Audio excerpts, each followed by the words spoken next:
देवी की माया से मोहित कुटिलाक्ष और विषंग के संवाद।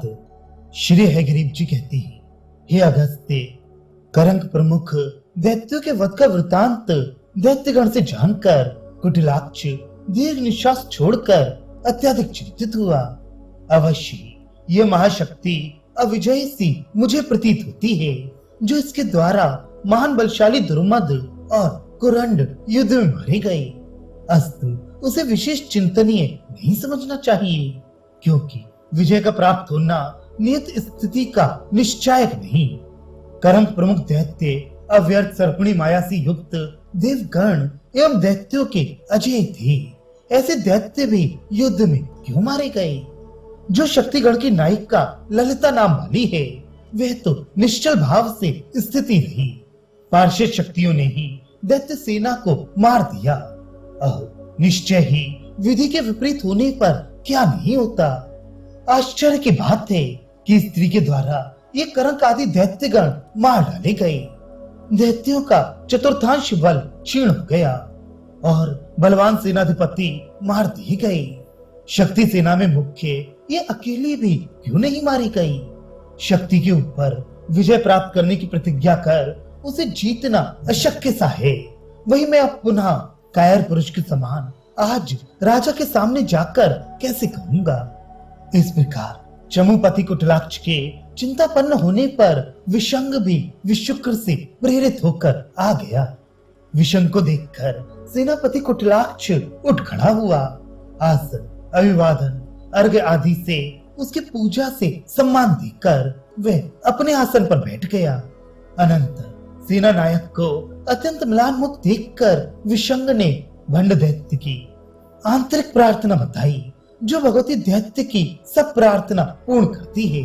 उस भक्त के इष्ट को देने वाली देवी द्वारा दैत्य श्रेष्ठ मोहित हो गया। हे कुटिलाक्ष, तेरे मुख को मैं उदास सा दिखता हूँ, इसलिए शीघ्र बता कि मैं तेरे लिए ऐसा क्या निमित्त बनाऊं कि सब कुछ अनुकूल बन जाए। ये सुनकर उसने भी संपूर्ण महत्तर दैत्य सेना के तथा दैत्य पुंगवों के विनाश को बताया और बोला कि शक्तियों का कोई नाश नहीं हुआ, इसलिए भीषण भय उपस्थित हो गया है। ये सुनकर उसने राक्षस का उपहास किया। मोह की विडंबना इसे कहकर देवी की माया से मोहित हो उसने बुद्धिमान के समान वचन कही, हे सेनापति, सुन, सब कुछ जानकर ही मैं यहाँ आया हूँ। महाबलवान के द्वारा कोई युक्ति किए बिना शत्रु नहीं जीता जाता। युक्ति में विजय सर्वथा ही होती है। वह युक्ति बुद्धि के अधीन है। मैंने सूक्ष्म बुद्धि से विचार कर शक्तियों पर विजय प्राप्त करना प्राय निश्चित कर रखा है। तू अपने शोक रूपी अंधकार को मेरे युक्ति रूपी सूर्य के प्रकाश में दूर हटा दे। मैं मानता हूँ कि शक्ति समूह मारा गया, ये भी युक्ति से ही। इसलिए मैंने जो देवी पर विजय के लिए उपाय निश्चित किया है, वह कहता हूँ, उसे सुन। वह छल के द्वारा ही जीती जाने योग्य है। उसके निश्चित क्रम को बताता हूँ। आज ही दिन के अंतिम भाग में विशाल दैत्य सेना द्वारा शक्तियों की सेनाओं को छत विक्षत करना है। विशुक्र सहित सभी राक्षस गण और राजपुत्रों के साथ युद्ध करने को आगे बढ़ जाएं। जैसे ही शक्तियां सारी की सारी युद्ध में लड़ेंगी, तब ललिता एकाकिनी रह जाएगी। तभी रात्रि में अंधकारपूर्ण वातावरण में अत्यधिक दैत्यों के सहित मैं पार्श्व भाग से निकलकर पीछे की ओर स्थित हुआ। उसके रथ पर चढ़कर वहां पर नियुक्त जो कोई सी भी शक्तियां होंगी, उन्हें भी मारकर बलपूर्वक शक्ति संघ की मूलभूता उस दुष्ट अबला ललिता को जान से मार डालूंगा। यदि तब भी वह नहीं मरेगी, तो भारी गदा का प्रहार कर उसे मारूंगा।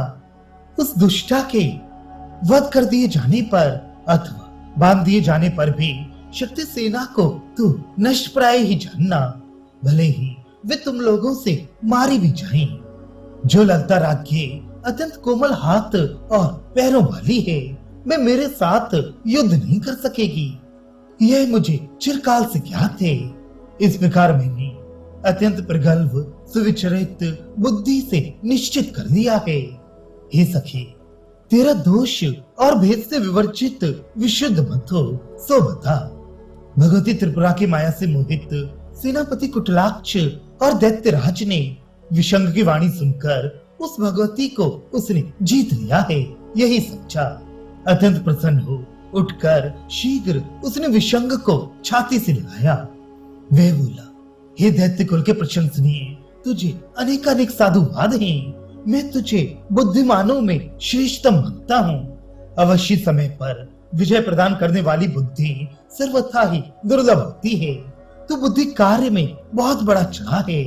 तेरी जैसी बुद्धि ना तो शुक्राचार्य की है और न बृहस्पति की ही। तू दीर्घायु प्राप्त कर।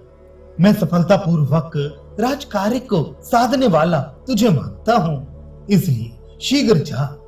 राजा को निवेदन कर मंत्रियों, राजपुत्रों तथा विशुक्र को साथ में लेकर युद्ध करने के लिए सर्वथा सज्जित हो जा और वापस आ जा।